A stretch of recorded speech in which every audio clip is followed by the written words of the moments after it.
Hey folks, thanks for coming along. I really do appreciate how many of you watch these videos, and I appreciate that so many of you seem to pull a lot of value out of this content. It is my pleasure to make it for you. I feel like I am in a privileged place because I get to talk to and ask questions of some of the most extraordinary minds and pilots in FPV. And here recently, as I've started focusing on the business of FPV, I have really learned a lot, and I hope that you have as well. I would like to ask a favor. If you're watching this, and if you're not subscribed, hit the subscribe button, maybe hit the bell. The reason is that, you know what? I'm like 8 subs away from 7K right now. And round numbers don't necessarily mean anything, but sometimes it's nice to hit a bit of a milestone. So if you're watching, if you haven't subscribed, I would really appreciate it if you went ahead and did. Even if you hit it so I can just get to 7K and then you can unsubscribe. That's fine. Be nice just to hit that number, for once. Anyways, I have a really good one today, and you'll get to see it now. All right, we are recording. Why, Sony? Why? Just focus. Right. Yeah. It's not like it can't detect my face. Right. There's nothing else in the picture. Maybe I'm too close. Okay, let me make sure I didn't. All right, I'm sorry. Oh, you're good. I probably went on manual. Yeah, you're good. No, keep it all in. Oh, all right. Ladies and gentlemen, this is the Kapper in the wild, struggling. This is what it looks like. Yeah, Chad's trying to figure out how to use a camera. What he's doing with a camera. Nope, no clue. No clue. I just pointed at people and tell them to do stuff. I don't even tell them. I just capture the moment. Yeah. Chad Kapper. Chad Kapper is the creator of Rotor Riot. He is the man that recruited the first set of pilots and also some of the others. He has gone on to leave an indelible mark on FPV. In a lot of ways, many things in FPV go back to Rotor Riot. It is almost like Rotor Riot has a gravity that not everybody can escape. It's to the point now where a lot of some of the most famous pilots have been cast members, and those that are still relatively famous are current cast members. But love them or hate them, the interesting thing is that Chad had a goal. He had a vision. And even though that vision took longer to come to fruition than he expected, it still came to fruition. He accomplished what he had set out to do. Chad has been an entrepreneur for most of his adult life, and it shows. He successfully started and sold 3 businesses and has a lot of incredible experience to rely on. And so it's very interesting when you go to talk to Chad about leadership, you do learn a lot. And that's what we talk about today, leadership. Now, whether or not you like Chad, whether or not you think he's amazing, there's wisdom here. And you should listen because maybe you'll pull something out of it. Hope y'all have a good time. See you soon. Ladies and gentlemen, welcome to the Michael Rollins Show. And today, if you're looking on the screen, you can see that we have Chad Kapper. How you doing, buddy? Hello. I'm doing great. How about you? I'm doing all right. So I went back and looked at my videos, and it is almost exactly a year that we talked. Really? 2 years. 2 years. So I was going to say, no, it had to have been longer than that. Yeah, no, it's 2 years. Okay. I went back and the string of events, right?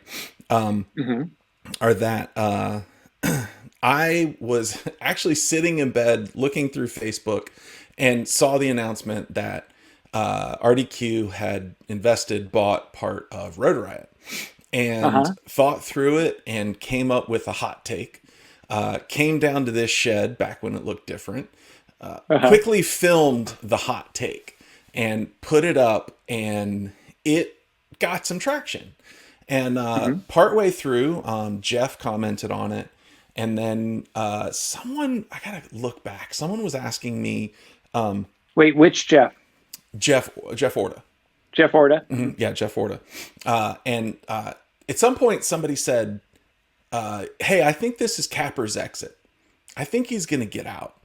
And I went back, and we kind of had a back and forth. And then you like slid right into the thread. You were like, "Why don't you ask me?" And I was like, "Okay, Chad, you want to come on for an interview?" Right. That one question and your answer of yes pretty much launched this whole thing, right? Like the Michael Rollins show was born. And it is to this day, like if I go, and I'm actually going to show some of my stats here in a second. Okay. It is very, very obvious that the reason that that kind of what I fell sideways into with your help had a lot to do with the people I was covering, right? And so I don't know if you've realized this, but I covered a lot of the Rotor Riot drama throughout the years. Oh, really? Yeah, it's I shocking. didn't notice. I know. You probably didn't notice. Yeah. I found my way into so many terrible storms. But yeah, no, and you know, to this day, people ask me, they're like, well, what was kind of the thing that set things off? I'm like, oh yeah, talking to Chad and then talking to a lot of the other Rotor Riot folks. Now, whether they would be former or whether they would be current, those episodes always did really, really well. And so I know that we've talked about this before, but I wanted you to see this. These are my top 10 lifetime videos. Okay. You'll see up here, Mr. Steele talks Rotor Riot. Software engineering on the iPad was a test. It kind of worked. I guess so. Yeah, Stinger Swarm, and that was the episode. Very interesting. Mr. Steele on ethics. Here you go. Did Rotor Riot run out of money? And you go all the way down, and I think at the time Bardwell may not have been associated with Rotor Riot. But even if I go, further and further down, it's really interesting that, Vanover pops up pretty quickly and Nurk is in there, and I'm like, so even though they weren't officially associated with Rotor Riot at that time, they became officially associated. Somebody's playing a good game. Right. So it was always very interesting to me that, right. As everybody, it feels like you have two takes on Rotor Riot, right? You either love them, you either love it, or you hate it. Interestingly enough, there's that take on you as well, but we'll get into that later. Yeah, I'm realizing that. Yeah, and it's very, I feel like there are a lot of people that just like to hate on Rotor Riot. It's almost like the skateboarder mentality of like, are you really a skateboarder? Are you just posers? And but the fact of the matter is that Rotor Riot was and maybe still is the crossroads, right? Like you guys, and you talked about this in your hype cycle, post and things like that. You guys were there at just the right time with just the right makeup of personalities, and you set the tone for FPV probably to this day. And it was, it's very interesting to me. I go and I look at my numbers and I'm like, it all leads back to Rotor Riot eventually. Even the folks that came after, they weren't officially associated with Rotor Riot at that time. And then they were. And, it's pretty interesting to me. So, you started Rotor Riot. And you started it with the original four: Carlos, Steele, Chad Nowak, and Tommy. What was your goal when you started that, and do you think you achieved it? Yes. Well, it's a spoiler, I guess. I feel like we achieved it. The goal, there's a few layers there. There's kind of a personal interest type of goal. There was a business goal, because at the time, I started it within Lauren International, which was the holding company that purchased Flight Test. And so it wasn't the same as starting Flight Test. Flight Test was me starting a new channel based on my current hobby, which was radio control flight and FPV. But at that time, it was more FPV on planes rather than and wings. So starting Rotor Riot, because I was within a corporation and they were funding the business plan, I had to have a business plan. I couldn't just wing it. Right. So, so the plan was, well, first off, my interest. So a lot of people don't even know this, but at Lauren, we acquired a company called Tice UAV. It's amazing. I want to say little company just out of people, but impact, it's pretty big. Sean Tice is a really amazing innovator, designer, engineer, and but his company needed some help on like what I would call positioning and branding, just kind of its place in the world. Because once clients started working with Sean, that was great. Like, he's brilliant and did a great job. But the website looked quite old, and it just wasn't portraying the capabilities. So I came in. So Lauren International acquired the company and installed me as president. And really, I was more of a CMO acting as president, but it just gave Sean the ability to totally focus on doing what he was really good at. And so while I was there, I helped. Actually, you may have even seen it. One of our first projects together as a team. No, it was the it's the net gun. Have you seen the drone with it shoots the net out and captures other drones? I have not. No, that would be cool though. Yeah, so that was it. The video actually went viral. If you type drone net gun or something, you'll probably find it. Yeah. So that was my first project with Tice UAV. Now, it wasn't my idea. It was Sean's and Rick Musselman. It was their project. I just helped bring it to light. And I had a lot of fun. I loved working with them. I love the company. They're doing well today. But I started poking around in this FPV space and mini quads, and it really captivated me. And what happened was I was interested in commercial, but I was really interested in, more of the hobby side of things. So it was weird because I was only there 6 months before I transitioned and developed this business plan. And I saw a future here. I was like, I think this is going to be a whole nother segment. And I believe that I can construct a business plan that puts us at the middle of it. And then when the consolidation phase comes, because it always does, you have a new playground, a new segment developing. And then at some point, somebody snags up all the best players and builds a dream team, and there it is. So I didn't know what that was going to look like. I didn't know what technology was going to be available at that point, but I did know that point would come. How soon it would come, I was off. I thought it would be like 2-3 years, and it was more like 5-6. But it did come, and we were the first pick. And it was actually the other thing that kind of caught me off guard was I thought it would be great. I thought everybody would, enjoy the ride and be like, oh, this is great. We're going to be part of an emerging industry and it's going to be awesome. But nobody knew how hard it would be. And even through the process of doing the sale and like even today, like people still conspiracies and just like all this stuff. Do you remember? I mean, 2 years ago, people thought Red Cat was the devil and we were going to put trackers in their drones. Oh yeah, no, they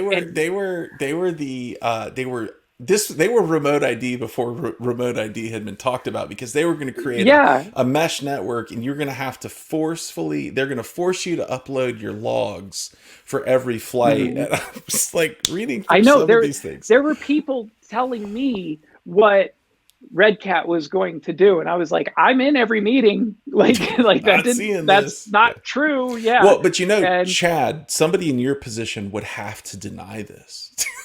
Right. Yep. Right. It's like, come on.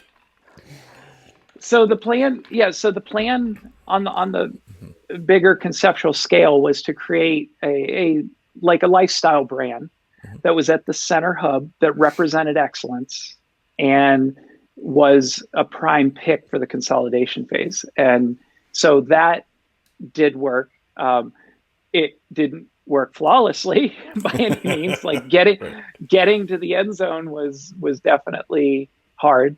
Um, and nothing along the way played out as expected, but the milestones were still there, just spaced out a little further than expected. And but on the personal side, it was travel the world and make fun content, and that's what I love doing.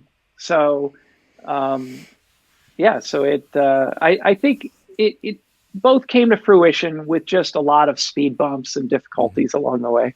Yeah. I remember because interestingly enough, the whole Rotor Riot, like the actual episodes and a lot of the stuff that y'all did, kicked off about the same time that I started flying. And what was interesting, looking back, I felt like it had just always been there, right? Huh. And it was very interesting to me, like in retrospect, I was watching some of the first episodes thinking that you guys had been around forever. Huh. And so, my entry into FPV, one of the reasons that I got so excited about FPV, in large part had to do with Rotor Riot. Like I was in my late 30s at the time, and I'm a late 30-year-old guy going, dude, I want to be a Rotor Riot pilot. That's what I want to do. Like I sit down and I'm like, oh wow. Like even I've never wanted to be a basketball player. I've never wanted to play in the NFL, right? But I wanted to be on Rotor Riot. So looking back, it really is funny, and also I think it really speaks to just the impact that y'all had at that moment. Well, what's funny, and even hearing you talk about it, I think people act as though it's obvious that, that's, of course, it's a thing. Chad, why wouldn't you know that people want to be that never crossed my mind developing the show, that people are going to want to be the Rotor Riot pilots. It was, in my mind, it was, let's have, a group of guys that go out and inspire people by having fun themselves. I mean, I guess it's obvious but at flight tests, like, I don't remember anybody ever saying, I want to be Josh. Like, so it was just different. So I didn't really take that in account. Of course, I noticed it once people started saying it. Yeah. The intent was that we would have an evolving cast, just like we did with flight tests. People came in and out. And, but the intensity of wanting to be a Rotor Riot pilot was worlds apart from wanting to be on flight tests. Like, it doesn't mean people didn't want to be on flight tests, but it was just a different animal. All right, there's no getting around it. That's a hard break. And the problem that we ran into at this point is that Chad and I had gotten onto this topic, and part of it was through discussing someone else. I talked to that person after the fact, and that person declined to even be mentioned in this episode. That is unfortunately the state of FPV right now. We were discussing animosity against anybody that has success. And unfortunately, the response of quite a few people when someone does have success is to tear them down. So that's the topic that we're speaking of, and I wish that I could let you hear the previous bits of conversation, but I can't. Eventually, I became the target of not the same group, but another group. So it's this dynamic that I kept seeing where when it didn't matter the person and what they did, it just, I still can't put my finger on it, but it turns south at some point, and then people just pile on. And of course you see it on a much bigger scale right now, politically, but it's something that's happening in this era that I don't completely understand. I suppose logically I can break it down and talk about, but just as humans, like, I just can't relate, because I would never, I would never treat anybody like that. I mean, I've had times of weakness where I've treated people poorly, Yeah. but not consistently every day. Like that's Mm-hmm. what I can't understand that. This is, and it's funny because this is actually the last topic I wanted to hit with you, but let's Yeah, dive into sorry. it. No. Not because I feel like we shouldn't, but I feel like it Uh-huh. is a topic that needs to be covered. Mhm. And I Wait, it's like wait, what's the topic? so Summarize it. I call it like reverse imposter syndrome, right? So Huh. and Oh, wow. That's the first I've ever heard that. well, that's because I just coined it like a few hours ago. 2 seconds ago. No. It's at least a few hours old now. Okay, cool. So I'm hooked. imposter syndrome, for anybody that is not aware, is this belief that the success you have reached is only because you know a few tricks, right? And the only reason that you're sitting where you are is because you've basically figured out a few hacks and you're really just a one or two trick pony. Huh. And if anybody finds out that you only Mhm. know a few tricks, then they're going to know you're a fraud, right? And that's why the word expose comes about so much. Mm-hmm. I'm going to Yeah. expose you. So many people have told Yes. me they're going to expose me. And I'm like, I really don't know what you can expose that I haven't. Right. Because yeah, I mean, it's out there. I do more damage to myself than anybody else can do. Well, yeah, you and like literally everybody else.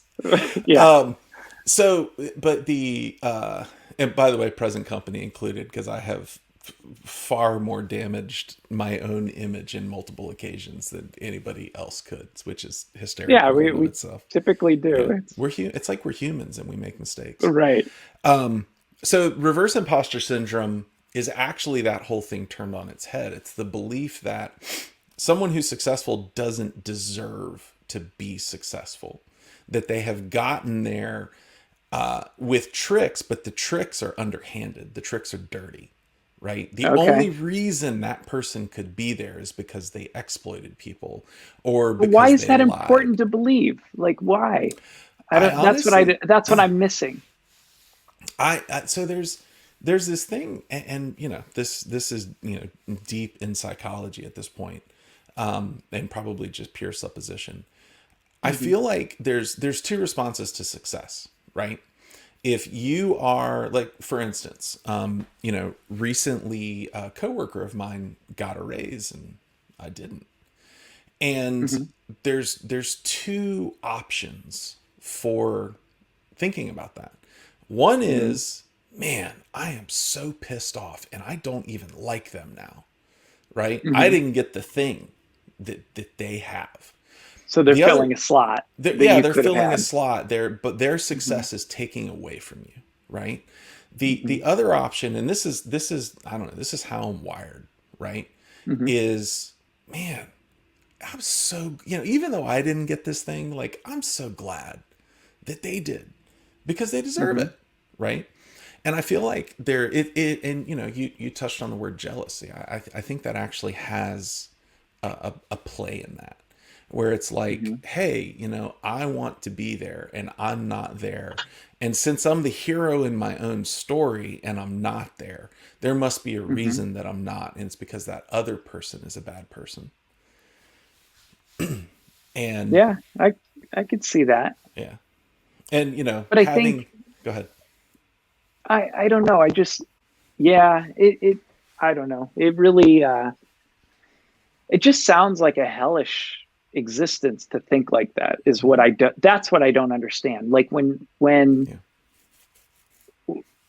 when something like that is perpetuated, like to live like that every day, and that I just don't get it. Like I try to get it, but I try to put it myself in those shoes. I try to put myself in a position, and there's nobody in my life. I've been wronged by people, but Mm-hmm. I just look at it as, well, I chose to work with them, or I chose to cross Mm-hmm. paths with them, or I chose to befriend them, or whatever, and then I move forward. And I Mm-hmm. don't, and I just say, well, if it didn't work out, it's just because we wanted different things. And like, I don't believe, I guess I just, at my core, I don't believe people are inherently evil. Like, I just Mm-hmm. think Right. people do bad things for good reasons in a Yeah. sense. And or, you know, at least in their mind, they're justifying it somehow. Nobody does bad things just to do bad things. Like well, I don't know. Some people tried to convince me that there are inherently evil people and they've seen them, and there could be. I'm just like personally not stared evil in the face. Yeah. So, and you know, just like for the folks that are watching this, you're living exactly what you're saying right now, because I did hurt you, right? I did have an impact on the way that people saw Rotor Riot during a time when it was tough for y'all, right? And I, you know, it was with the Kevin interview, and you know, I may not have gotten all the sides that I should have. It was incendiary. I knew it was. but even in that moment, I expressed it to you. I said, I'm of right. two minds. Yeah. I'm pissed. Yeah. But I also understand what you're doing. And I guess, yeah, I don't know. I don't know why. Like I said, of course, in the moment, I think I even called you angry at some point. And yeah, oh yeah, no. If I remember correctly, it was a Facebook message, and is that I what it could was? tell because I you know typed it hard. Well, but you did, and what's funny is that you didn't. It's not like you swore. It's not like you used derogatory language. You just I don't even remember what it was, but I remember reading it, and I was like, oh shit. And so, but by that time, it was so off the rails that yeah. But you know, here you are, and you are talking to me again. And so, you know, I the reason I point that out is not to say, oh, I'm a terrible person, but it's to say, yeah, you're living what you're talking about right this instant, you know? Well, I appreciate you bringing that up, because I didn't even really think about that, but right. Yeah, no, yeah. And yeah, thank you for pointing that out. Yeah. So you know, what's interesting about the whole, that whole thing is I am of the opinion that there are people that are evil right now, whether they're evil because they have a flaw in who they are, or whether they're evil because they just relish evil, I can't answer those questions, right? I think by and large, most people are not evil, but most people are also broken. And as a result, you know, we're human. We all make mistakes. We all have proclivities that we fall back on. But having been like the focus of such like animosity because of your success, what is did you come away with any lessons? Did you come away with like a stronger sense of yourself or a diminished sense of yourself? Like what was the repercussions of that? Oh boy. Well, I mean, I'm always striving to grow, and I would say that this past year, as difficult as it has been as a nation, and more substantially on a global level, Yeah. you know, I feel very humbled because, you know, I was able to enter, you know, a partnership and a position with a great company at the beginning of this. So like, it was already hard, you know, mentally, just to endure a lot of the stuff that we went through. And, then, you know, to be able to join Red Cat and have a support system, and it was phenomenal. So I feel like, wow, that was just, I don't know, just a really wonderful blessing in a sense. And, you know, and I've been the kind of person that my entire career, I felt like, well, why do I deserve to enjoy what I do when so many people hate their job? But I've also kind of come to peace with that. And the reason is because I've spent at least 2/3 of that time, you know, in worry, like, am I making the right decision? Am I, you know, at the helm, where I'm steering the entire ship? And if I go down, my family goes down, my friends go down, my employees go down. And that's a lot of weight, you know? So some days I don't feel that weight. I'm like, why do I get to experience all this and enjoy this? Right. You know, but then other days I'm like, oh, that's why, you know, because it is a lot of weight to, you know, I used to have a rule even way back in the early 2000s when I first started hiring people for my production company, if I did not believe in my heart that I could employ them for at least a year, I didn't deserve to hire them. So that was something that's how I looked at hiring an employee. So it was always hard to get a full-time job with me because I had to make sure they were proven. I had to make sure the position was strong enough. And a lot of people, believe it or not, took it personally. Like they took it as I didn't think they were good enough or whatever. And it's like, no, it's just in my mind, that's a very serious move. And I'm not going to make that commitment unless I can see it through. So, yeah, and I'm sorry, a rabbit trailed, but No, you're good. You're good. the whole, It you've asked, actually opens up a very nice set of questions. So you just keep right on. okay, just keep, Just keep giving you more going, man. rope. Just keep going. So, Hold on, we're gonna get to the big gotcha at the end soon. Okay. I bet. Yeah, I can't No. wait. Yeah. No. So the question I think you asked was, what's my takeaway? Um, I'm going to be brutally honest and say, about 2 years ago, for the first time I'm 48 now. So 2 years ago, I was 46. So the first time in like 2 decades, I was seriously questioning my stance on humanity. Like humans are just like, I'm always fighting for the underdog. I'm always saying you can do it. I even was criticized by a friend the other day because he's like, Chad, you think everybody can do it. Right. I'm like, I do. I think everybody can improve themselves. I don't think everybody can do the same thing, but everybody can do better. That's it. And so I'm always cheerleading people to do better. And I think, I don't know, there's so much negativity around certain things that I started questioning that. I'm like, well, maybe just some people are just can't, won't, whatever. And, I just need to write them off and forget about it and shut people out. And I didn't like that. I hated that series of thoughts. It wasn't me. It was only a coping mechanism. It was just for me to kind of like rectify some things in my head. There was no shortage of time of me criticizing myself. Like, well, what did you do wrong? How could you have done it differently?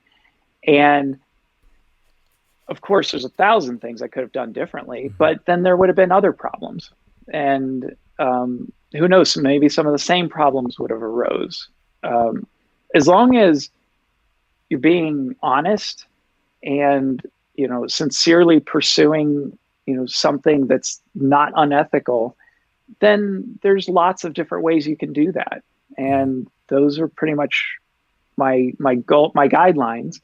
And, if I feel like I'm falling outside of that or even tempted to, fall outside of that, then that's when I need to be, I guess, extra critical. But if you're choosing, to sell this item or that item, like that's not, Right. That's not an ethical decision. That's, and even if one takes you down a path of more or less success, like it's just decisions you make and things happen, and that's it. So now that I've been down the path a little further, I'm definitely back on the path of you can do it. And I love, Right. creating opportunities for people any way that I can. I love it if, somebody can see me stumble and they're like, oh, wow, he stumbled, so He's I could human. probably do it, Yeah. And I, that's fine, and I love that. So I think I'm better off, but it definitely, I have to say, about somewhere in the neighborhood of 2 to 1 year ago, there were some touch and go moments where I kind of scared myself on how I looked at people. So yeah. No, not that it is in the same vein or even the same experience, but through that first year of interviews, I came to a somewhat similar conclusion, which is I've always wanted to believe that everybody is good. And after that first year, it really shook that in me. Right. And what I came away with, and even in me, right? Like the way I view myself, Hmm. and what I came away with is that for the most part, everybody wants to be good, but it goes back to that broken thing where it's like they Hmm. want to be good, but there's so many things that get in the way of that. So one of the things you just mentioned was waking up and feeling like during last year, you were grateful, and it sounds Hmm. almost maybe guilty at times that you. Yeah, I definitely feel guilty because Mhm. last year, I mean, with the exception of not getting to travel around and socialize Right. and that, I mean, has been, I've gotten to spend time with my family Hmm. and focus on things around the home. And, Hmm. um, and I feel guilty. People are dying, Hmm. it's, Yeah. um, yeah. So, Yeah, and I mean, I know for us, for our family, last year was pretty great, and at the same time, I had an uncle pass away at the beginning of this mhm, year, and it is like, yeah, there are people dying, and we're here having a good year. mhm, And I do remember that actually, when my oldest was in treatment for cancer, he mhm, was 2. And at first it's like, oh my God, we're never going to be able to do this. What's going to happen? And mhm, at the time we were in this clinic, and we would walk into clinic and we'd get to meet all these families and all these kids. And after like 2 or 3 days in clinic, we walked away saying, we are so lucky, right? Because our son had a treatable cancer, and there were plenty of kids in mhm, there that didn't, kids in there with 50-50 chances or less. And mhm. it is that, unfortunately, like, at least from my perspective, it's very easy to fall into the, man, I have it too good, and I feel it's survivor guilt, right? Is what it is. Yeah, yeah. Yeah. And Well, and for me, how do you rectify that, or how, in my mind, is, that's just life. That's how it works. The mhm, question is, what are you doing what with do you do with it? that time? Hmm. Yeah, and for me, it's an easy answer. Like, Hmm. and we can get to that if you want, but I've got my next Hmm. project that Yeah, I we'll get there. that I'm really excited about, Yeah. and it really revolves around the same kind of thing: inspiration, education, and Hmm. entertainment. Yeah. And I can't ever get away from that. Like, I Right. just really enjoy creating anything that helps people have a better day. Hmm. So if that's what I do with my borrowed time or my Right. lucky Yeah. position, that's what I'll do. So, So, talking about like enjoying what you do. The one mhm, thing that sticks out to me, and this is also based on my recent personal experiences, is that you went out and created the job for yourself, mhm. right? Like, you Oh started your yeah, own thing. At this point, you're a serial entrepreneur, right? Like, yeah. how I think many that's the literal definition. Yeah, Yeah, it's what I've done. how many Yeah, businesses have you started?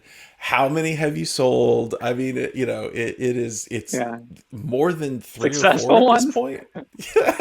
No, well, successfully sold three. How Okay, many there you go. businesses have I started? I don't know. I have so many domain names, logos. Like, it Right. depends on what you consider Yeah. starting a Yeah. business, Yeah, but for sure. I've three successfully. Yeah. So Well, and what's funny is, like, I recently went into my Hover account and looked at like the 15 domain names that I had bought, and I was like, right, I'm just gonna let these go. there's, yeah. there's like a little piece of me that was like, but this I'm could be still paying great, $12 a year for quite a few names. right? Yeah. Um, when you do sit here right now, and you say that you enjoy where you are, but Mhm. it's not like it was given to you, right? Like, you had to work for this. Oh no, yeah, no, no, definitely none of it was given. No. Now, people have given opportunities that I've multiplied, and without that seed, I mean, like my grandfather, back when I had started my production company, he came to me and he cashed in a mutual fund or something, and he gave, a certain amount to me and my cousins. It was like $5,000 each or something. Mm-hmm. And I took that and I bought a digital video deck that I've been needing, Yeah. that I Yeah. needed to take the business to the next level. Yeah. And actually, I think the deck was like 6,000, so I had to put more money into it. Right. But it made it possible. And then with that deck, it opened up a lot of opportunity for me, because I used to have to go to another video production company to like lay off my work and mail in tapes to the cable company and all that. So that really helped a lot, and I was able to take that one gift and just multiply it. And then it's just what I always do that. So anytime I get, an opportunity, or somebody, does something to help me get further, then that's what I try to honor that. I feel like if I don't multiply that gift, then I'm squandering it. That's how I feel. Yeah.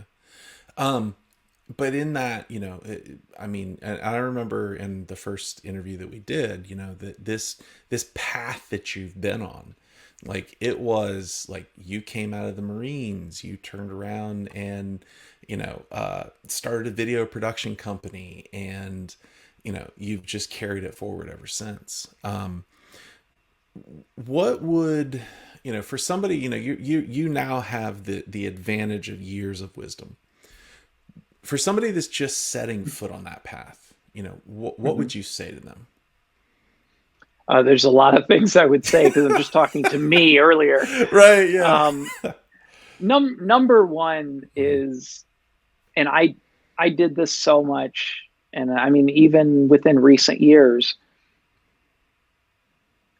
So people that achieve success typically think that that's the only way that success can be achieved, because that's their view. That's their path. Yeah. Right. So there's nothing wrong with them thinking that. You don't have to buy into that. There's many paths to success.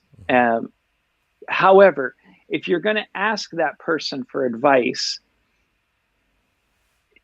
you can't, I mean, you can do whatever you want, but you can't just pick and choose pieces of it and then put it with your other favorite pieces over here. You have to look at why that advice worked. And if you start just picking your favorite, that's like if you picked all your favorite parts of a meal, it's just dessert. You're not getting a full diet. So that's one thing that I've noticed is, when looking back, people gave me really solid advice. And because I discounted, I just be like, I would think in my head, well, they just think that's the only path because that's how they did it. And then I would just piece part. But if you can hold that string of advice that someone gives you together, you follow it through. Doesn't mean you have to follow it all your life, but it will work. Like, they've lived it, they know it, it'll work. And then you can build off of that, So I'm sorry if that sounds a little convoluted, but the bottom line is, when successful people give you advice, it's an honor. Like, not an honor, but take it seriously, because it works. It really is helpful. The reason it doesn't work is because people will just take pieces of it and they won't see it through. So if somebody wants to tell you how to start, a business, and they're a restaurant owner, let them tell you how to make a hot dog stand. And then once you have a successful hot dog stand and sell it, then do something else, then take a different set of advice or whatever. But that's the best way I can put it. Is there's so many times that I thought, oh no, I know better. It's like, well, you're asking them for a reason. And people act like entrepreneurs and successful people don't want to help other people. It's not that they don't want to help. It's just people don't listen. Like, they freely give it. And then sometimes they get jaded and they're like, I'm not going to waste my breath because you're not going to listen. And it's not that they don't want to help people. They just know that you're not going to listen. So, and I've been that person that doesn't listen. Have you ever experienced it from the other side, where you gave somebody with a good potential advice or wisdom, and they didn't all the time. take it? Yeah, all the time. And it frustrates me. And my wife tells me, Chad, you can't want more for them than they want for Yeah. themselves. Yeah. And because what I do, if there's one thing that I'll unashamedly claim, Mm-hmm. is I spot talent. I can see talent in people, because I'm not super talented myself. I think I've always admired talent, and I don't know that I agree with that, but keep going. well, my talent is tenacity, Right.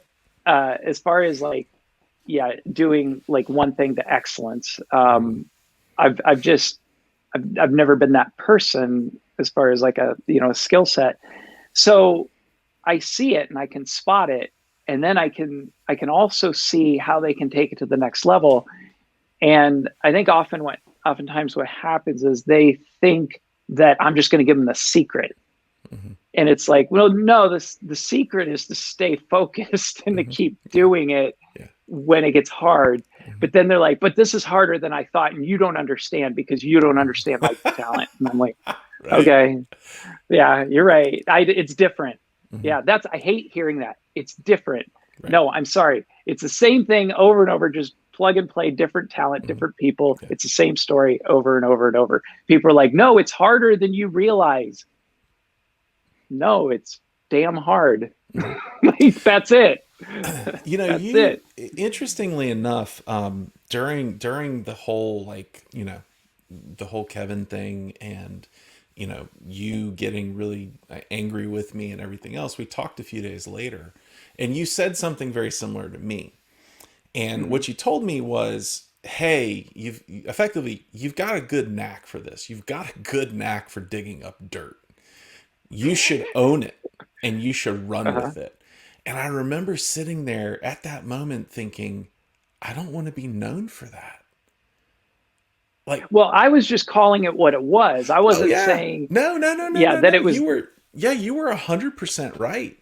And looking back on it, it was interesting advice because it was accurate, right? I am, Mhm. and I didn't realize it at the time. I'm actually really good at digging up the dirt because I can talk to people, You're right? doing it right now. I'm doing it right now, yeah. And but the direction was not the way I wanted to go, because I actually had the intentions of going back to believing I'm good, and thinking that I'm running down that path, the intentions of uniting.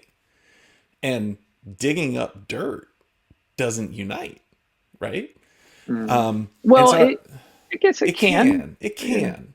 But in general, I Yeah. mean, look, you don't watch TMZ because you Mhm. want to feel close to your fellow man, right? Right. Yeah. Like, No, I get what you're saying. yeah. Yeah. There's certain kinds of dirt. Hmm. Yeah. But I remember, by the time, and towards it was that whole year after that was an interesting time for me. But once I finally got to the point, the pandemic had started. I'd done the last interview of the year, of the first year, and I said, I don't know if I want to do this anymore. And a lot of it goes back to that decision, or that thing you said to me, where it was like, hey, you're really good at this, you should pursue it. And my response was, but I don't want to be known for that. And Hmm. as I considered that, it was a very, that was actually a pivotal thing for me. I did realize after taking the break that I love doing this, Hmm. but I needed to do it differently than I had, And so it Oh, and you was, are, and I think it shows. Like it's right. Yeah. And it's far more satisfying now. yeah. Well, I Right. can see that. I think I'm that I'm really happy for you, and that's why when I what 2 weeks ago or Hmm. however long, Yeah. I commented. I was like, "Wow, you're crushing it. It looks Well, awesome." thank you. So you have, by the way, I just want to point out that you gave wisdom that was meta wisdom, which is like, it's pretty mind blowing. Actually, it's like, I'm going to give you wisdom that's about wisdom. You'll dig it. That's funny. So all right. So you built this thing, right? Hmm. You probably to a very real degree suffered to build the thing that you have now. You have turned this thing around through hard work over and over again to start businesses and sell them and go on and do different things. What does it feel like? And you talked about this earlier with the decisions to not hire people because you couldn't support them for a year. How Hmm. heavy is the mantle of leadership?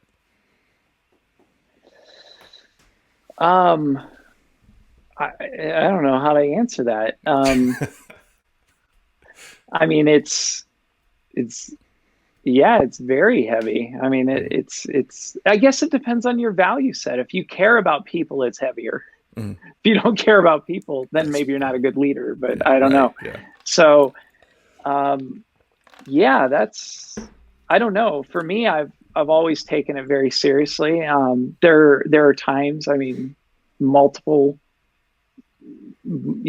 times throughout the past 5 years where I was disappointed in my leadership. Um, Hmm. where I justified weakness. Um, and I don't like that. That's ugly. Hmm. It's something I'm not proud of. And Yeah, I don't know. That's a really hard Let question. me Um, let me rephrase it a little bit. mhm, Given the uncertainty of starting, when it was mhm, just you or just you and your wife, mhm, and that the, how hard that was mhm. versus, And my son was 6 months old. and your son was 6 months old, right? So so Uh-huh. now you're starting a business with something that you seem to, I don't know, had your skills developed by then, or was it just I want to go do Well, this and you just went yes, and did a it? little. So I had a year and a half experience in Okay, video production that's right. before That's going right. off on my own. Okay, Yeah. Um, but no formal training or anything other. It was all through mentorship okay, and working on the job. and there was no YouTube, just so we're clear. Oh no, this was 1997, Yeah, 98. Yeah. the internet had just officially been born. Yeah, yeah. My um, my wife and I were still arguing the validity of the internet. oh yeah. Oh my God. Yeah. Back during that time, I worked for an ISP, and man, it was amazing. Yeah. Okay, so take that uncertainty, the difficulty of that time, as you're Hmm. starting this thing, and now look at it from the other side. Now Hmm. you have done this thing, right? But now it's not just you and your family. It is you and your family and all the people that work for you, and to a degree, this community that you really were central to. Like, which one of those things weighs heavier on you? Is it the start, or is it where you are now, or where you? Oh boy, that's a good question. It's a hard question, but good one. I don't know. I mean, in the beginning, hmm, that's really good. Like I want to answer this well. You take your time. Take your time. Um, I don't know. It's just different. Like it's so Hmm. hard for me to even feel what I felt back then, Right. Yeah. because now I feel like a different person. Hmm. But I do remember the fear, and Hmm. then I'm like, I laugh now. I'm like, what was I afraid of? Like Right. like I had nothing. I mean, what would happen? I go on unemployment. Like, Hmm. what? Like yeah. Now, I mean, having reputation and businesses that were spawned off of businesses, and employees that went out and started their own thing. I mean, um, I don't know. I mean, at some point you get enough momentum that yeah, it's still scary, but you can't kill it all. Like I could die right now Hmm. and lots of stuff will continue on. So it's not as scary. I think this is going to sound weird, and I don't think I've ever said this, but I'm coming to this since you've asked this question. Hmm. I think, and please let's not go all the way into my childhood, but probably, because of my childhood, Right. Yeah. I wanted more than anything just to be relevant. Hmm. And I think the desire to be relevant was stronger than my desire to live. Like, I think death scares me less Hmm. than not doing something substantial in this world. I know some people are going to hear that and be like, you got such a huge ego, whatever. But for whatever reason, if I'm being honest, that's what drove me out of the gate. That's why early on I wanted to be a film director, because in my mind, that was the most achievable position that would gain the most relevance. Mm-hmm. And I mean, outside of that, I was like an astronaut, and I didn't have the schooling, and right. so that seriously is what drove me in the beginning. It's not what drives me now, sure, but that's what got the momentum going. And now I just genuinely, truly, I think maybe a part of it's having a legacy. Like, I love having a legacy. I love that if I died right now, my son could point to a legacy of something that was accomplished by his dad. And that's, for what, I don't know, it's important to me. And I'm very proud of that. And I hope I'm not done. Yeah. So I want to continue building that. But that's really weird, because it wasn't until probably just now that I realized the fear in the beginning was a fear of irrelevance, where the fear now is probably just, I don't know, like losing what's been built, but I don't know. Yeah, that's the most honest way I can answer it. Yeah. It's, I remember watching my dad when I was growing up, and he was always, and you're wanting to be relevant is effectively a form of ambition, right? Yeah, absolutely is. Yeah. And I remember watching my dad, who he was also, he is also very ambitious. He's still with us, thankfully. And I remember he had risen to this VP level at this company that he was at, and he wanted more. And I remember kind of thinking, I was maybe 15, 16 years old at this point. You're like, can't you just be happy? Well, yes and no. I mean, looking back on it, I should have been terrified. Terrified. He left that business and bought a different business in something radically different. He went from being like a VP of marketing and sales at a bedliner company to buying a mobile home moving business, right? And okay. And on top of it, he went from effectively riding either a desk or a truck to driving a truck and getting dirty and underneath mobile homes as he set them up. But it was his, and that is the big difference. Yeah, that is the thing. Yeah. And so I look back on that time with him now, and as I guess probably about the same age as he was at that point. I've got my own 15-year-old son. I've got two other kids that are, right on his heels. And I actually said this to my wife the other day. I wanted to teach my kids that they have skills that they can start their own thing, because I wish I would have started my own thing when it was far less terrifying than it would be now. Right. So yeah. It is, and I had a fantastic follow-up question. So going back to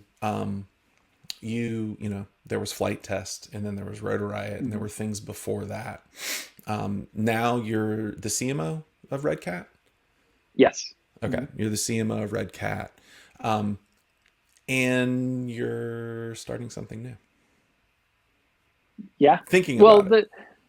No, so the new thing is, keep in mind, just like with Flight Test and Rotor Riot, like there's a development phase that happens months, if not years prior, so this thing, I call it hack, make, mod. And it is,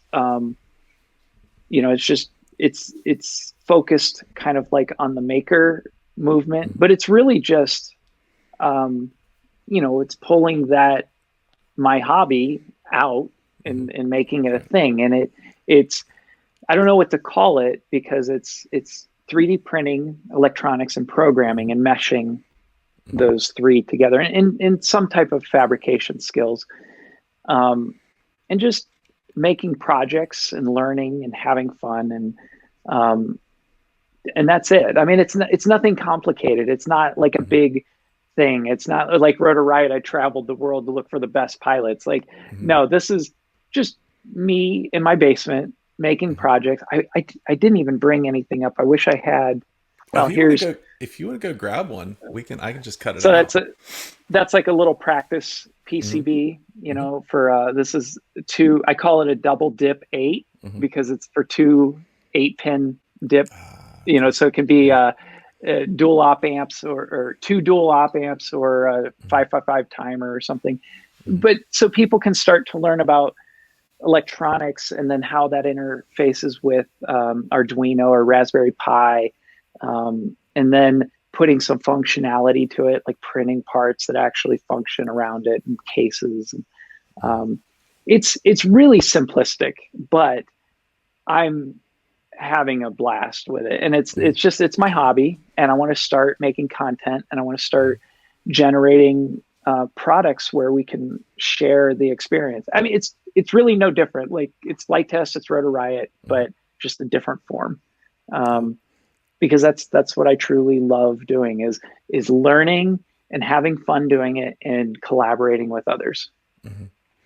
You know what? So hold on, I'm going to tell Yeah. you a piece Yeah. a piece that I Yeah. get really excited about. Yeah. So I'm on this Facebook group that is an electronics Mm-hmm. Facebook group. It's about 30,000 members, so it's about as big as the Rotor Riot one.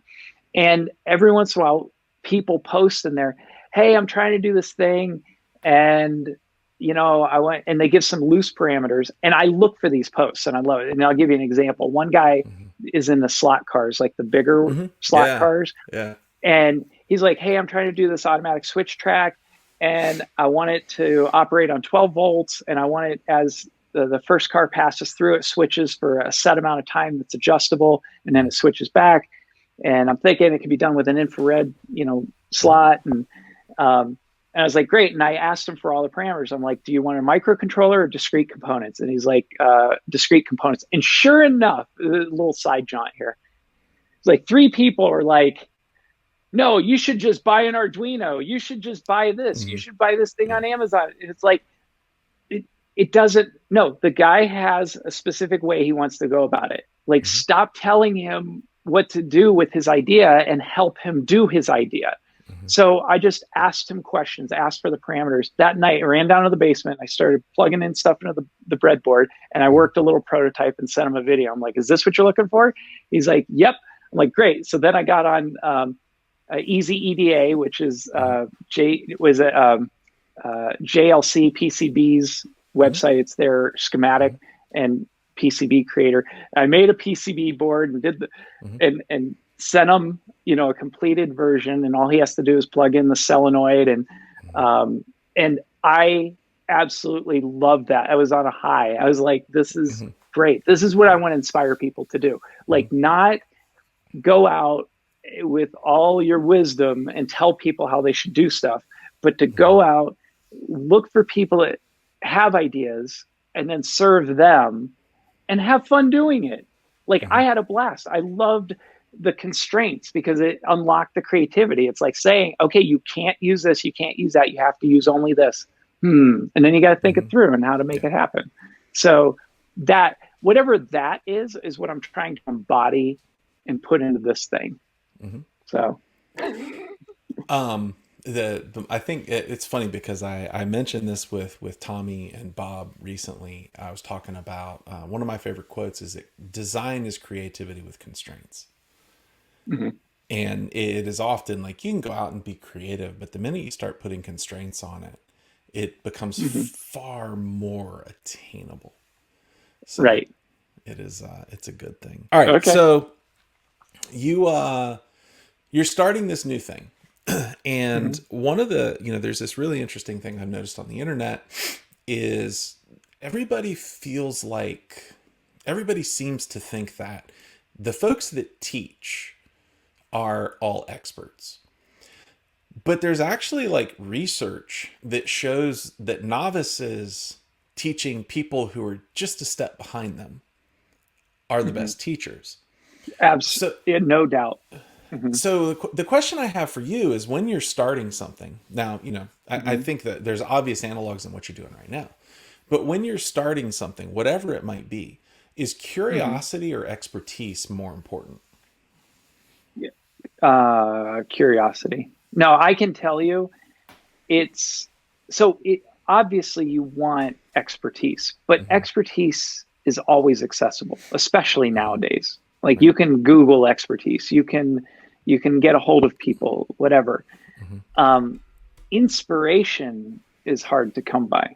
Like, Hmm. and I just had a conversation with someone about this yesterday. Hmm. There's a chasm between the newcomer of anything. It doesn't matter if it's mini Hmm. quads, electronics, whatever, of the newcomer and the advanced intermediate. There's like a chasm in between.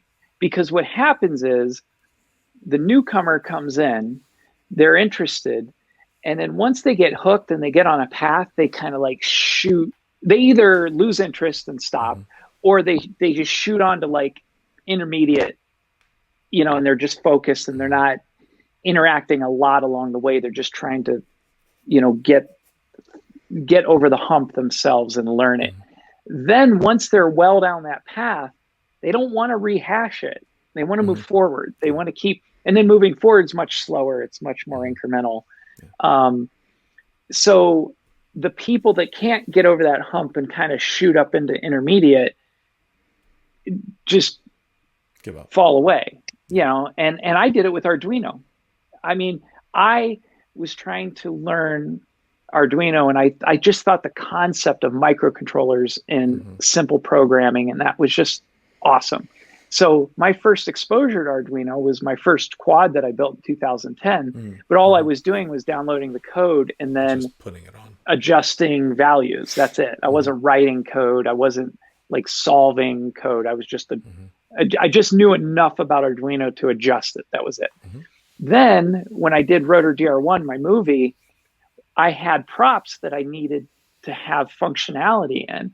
I wanted like a little fuel gauge on the side of the drone. I wanted to have, um, a fuel gauge and a power meter, and I wanted to have lights and things that flickered and pulsed. And Arduino was Hmm. our savior for that. But I was making a movie, so I didn't have time to Right. like sit down and Yeah. learn code. But I bought all the stuff and I knew Hmm. enough about it to know, well, we need this and we need these parts, but I didn't know how to make it all work. So a good friend of mine, Keith Brown, Hmm. um, who I met at the first Flight Fest, he actually flew out from New Jersey and helped out. And he did all the programming Wow. for all the That's Arduino awesome. stuff. And he is an Arduino ninja. Like Hmm. that guy can program anything to do anything. Hmm. And so I was always interested. I had drawers full of this stuff left over. And when COVID hit, I was like, I'm traveling a lot less. I got Hmm. extra time. Hmm. I'm going to pull this stuff out and I'm not going to stop until I learn it. So then, just an amazing little opportunity. My son, who's been developing his own video games, he knows C++, plus plus, and he's like, "Oh, Dad, that's C based Yeah. programming." I'm like, "What? You know what this is?" He's like, "Yeah." And I'm like, "Can you figure this out? I'm trying to get it to do this." He's like, "Yeah, try this." I was Hmm. like, "It worked." And then we found something to work together on. I was just Right. so thrilled for Yeah. multiple reasons. Yeah. One, because I learned better with somebody over my shoulder because Hmm. I don't like to read books. I just want to just tell me how to do this one thing and I'll be able to get moving, Hmm. and then it's the next thing and the next thing. But anyhow, so he helped me learn a lot to do that. Then after I felt as though I was kind of fairly proficient. So if you give me a challenge to do with Arduino, I might not know how to code it straight out of my head, but I can figure it out and patch Hmm. things together. So then I got into electronics because I wanted to know in more detail how can I use electronic components with an Arduino. And then I got down that rabbit hole and started learning about discrete electronics and then logic Hmm. chips and all of this. So this year has just been like just a learning. I don't know what you want to call it, but Tidal wave. I've it really has, like, all the software that I've learned, all the electronic circuits, the coding, like all of it. So I'm trying to learn as much as possible, because then I want to back up to myself 10 years ago and say, how could I have gotten that guy over the hump sooner, so he didn't get too busy with work or whatever and just lose interest. So if that makes any sense, that's No, how I see it. it's no. I very much appreciate that. I know when especially when I was in like grad school for computer science, actually, I learned so much better teaching other people. And I found that the because I had far more curiosity than I did expertise. Mm-hmm. And everybody would, it got to the point where like a lot of the other students would be like, hey, can you show us how to do this? And I'd be sitting there thinking, I don't know. I'm not sure I understand it, but let's give it a shot. Right. And I would find that as I would start teaching them, I would hit the roadblocks and start working around them, so that by the Mm-hmm. time we finally got to the point where I was actually teaching them, I understood it. Well, and that's the same thing. So when I find these people in the Facebook group and I help do the thing, and then I post my solution to their problem, I've had other people contact me and say, "Hey, can you teach me?" And I'm like, "I'm just learning this stuff." But yes. Sure. And then what I do is just like what you said. So you walk alongside of them, and all you're doing is, I'm not teaching them, I'm teaching them how to learn. And for some reason, that is the element that frustrates a lot of people. People are like, you're just being lazy. Like, you know what? It doesn't matter why you think they're being like that. If you just humble yourself and walk next to them, and when they hit a roadblock, you work through it with them, you hold their hand, you encourage them, then they're going to learn. And that's a good thing. And it doesn't matter if you think they're lazy or whatever, or if they didn't learn the way you think they should. The bottom line is, now they're past it. They've realized they were able to accomplish something they didn't think they could accomplish otherwise, and they're going to do better next time. So that's what I get excited about. Whether it's FPV, mini quads, airplanes, it doesn't matter. Sounds good. When do you think? Have you made the decision to go wide with this, or are you still pondering it? Or Well, I mean, it's just me. It's not like I'm hiring a team, well, or it's. I don't mean to say that like you're gonna like turn this into a company, but you're Mhm. whatever. It's a hobby right now. You're experimenting with it. You're talking about making content from it. Mhm. So the question is more along the lines of, have you started making content, and if and when you do, how long do you think it's going to take you to like basically go live with it? Um, I don't know. I would say within the next few months. And I haven't like shot hosted content. I've shot elements. Mainly what I want to do is develop. I have projects that were my personal. Actually, I do have one here. So I call it the hack Yeah. light. So it's a 3D printed flashlight, and it's made out of a 3/4 inch plumber's pipe and very simple materials. And the idea on all of the projects they're easily and plentiful sourced parts. And I try to think of, third world countries that do have some access to electronics and that. And that's kind of my motivation, because if you can make it that simple, then more people can do it, and more people can do it. There's more of a support network. And so I don't know. So right now what I'm doing, I'm focused on these different projects. I have about half a dozen projects, and then I'm going to break them down, and I'm going to make schematics available, PCBs available. I'll make written content, video content. So whatever someone's way of learning is, there will be a path for them to achieve that project goal.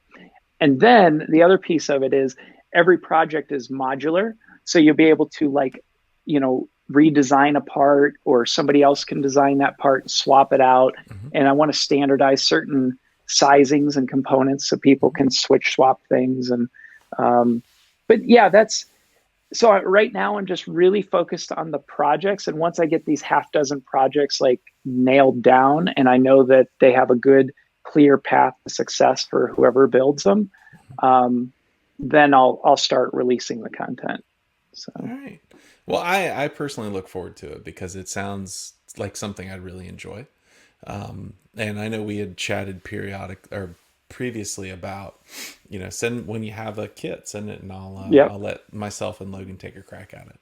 No, I'd be honored. That'd be Yeah. awesome. So, I thank you, man. Thank you for coming on. Well, I thank think you. You asked some good, hard questions, and they were good. awesome. Well, ladies and gentlemen, this has been the Michael Rollins Show with the one and only Chad Kapper, and thank you for tagging along. Hopefully, you'll enjoy it. See you guys soon.